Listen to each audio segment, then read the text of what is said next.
Ayos mga lods, magandang sa ating lahat mga lods, no? Ngayon ay araw ng Miyerkules mga lods.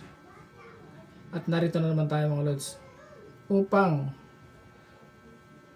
gagawa naman tayo ng ating recipe today.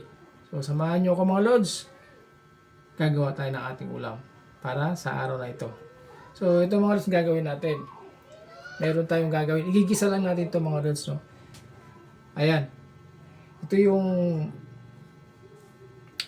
tulyan na malalaki mga lods, oh. Ayan. At siyempre meron tayong tahong. Yan ang ating gagawin mga lods, no? Igigisa natin. Maganda sana mga lods kung lalagyan natin to ng malunggay. Kaya lang, walang malunggay. Hindi ko alam. Siguro krisis malunggay ngayon mga lods. At wala tayo nakikitang malunggay. So ang gagawin natin mga lods, igigisa lang natin siya. Pero talo-talo na yung mga lods. Okay na yan, no? Importante, gawa natin ng maayos ito. Ito yung ating gagawing ulam mga lods. Ayan. Ayan. Yung malaking tulya at yung ating tahong. Tama diya? Mga lods, no? Kaya siyempre, samahan nyo ako mga lods hanggang sa matapos yung ating video. Ayan. At siyempre mga lods, ipapakita ko sa inyo ang pagluluto nito. Gisa lang ito mga lods, simple lang ito. Ano?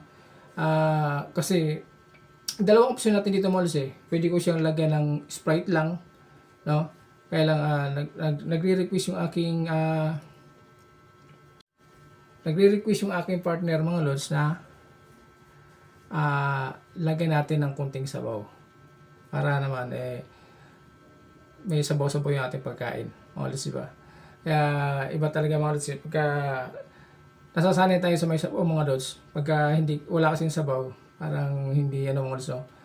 Hindi yung ating pagkain. So ayan, ito naka-prepare na mga lods yung ating mga ricados, no?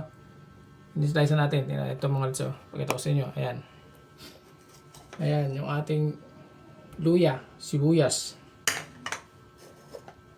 bawang at kamatis. Siyempre lalagyan din natin yan mga lods ng paminta. May paminta rin ito mga lods. Kaya lang doon natin gagawin yan. So, pagka naisa lang natin. Okay? Tara mga lods, samahan nyo ako. At i-prepare natin yung ating ulam. Okay, tara mga lods. Let's go! Ayan mga lods, mag-gisa na tayo.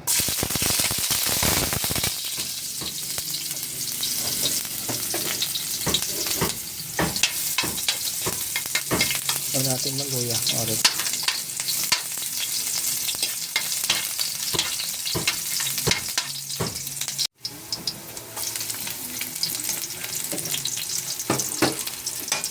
Bago mga lods.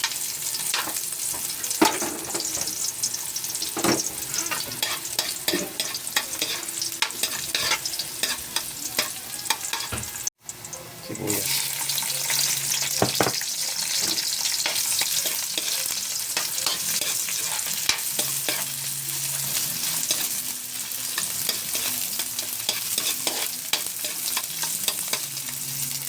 Sabayin natin kamatis.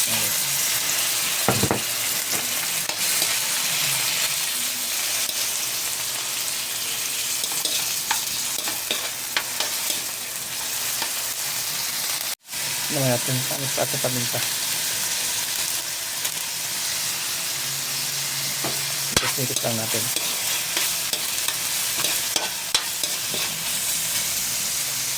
Ayan, nilagay ko na mga lods. Nilagay ko natin.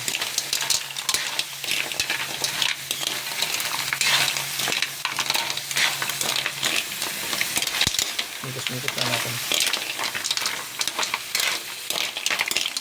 Basta maluto.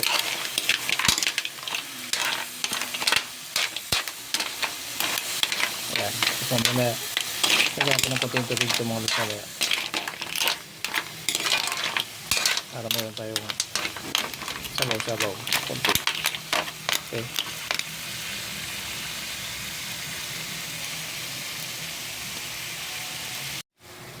Lagyan natin asin mga lods. At siyempre, lagyan natin ang magic sarap. Okay.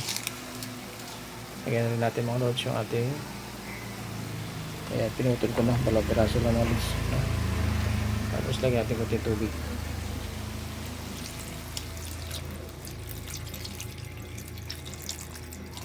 Konti lang yung mga lods. Konting mikos-mikos lang.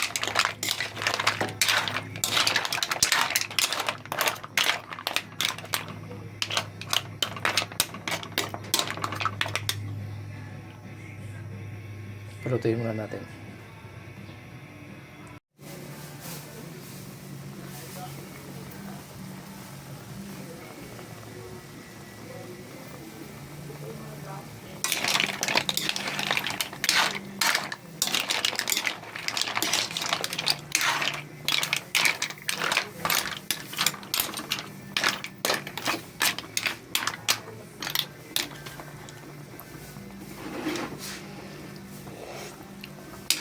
Good.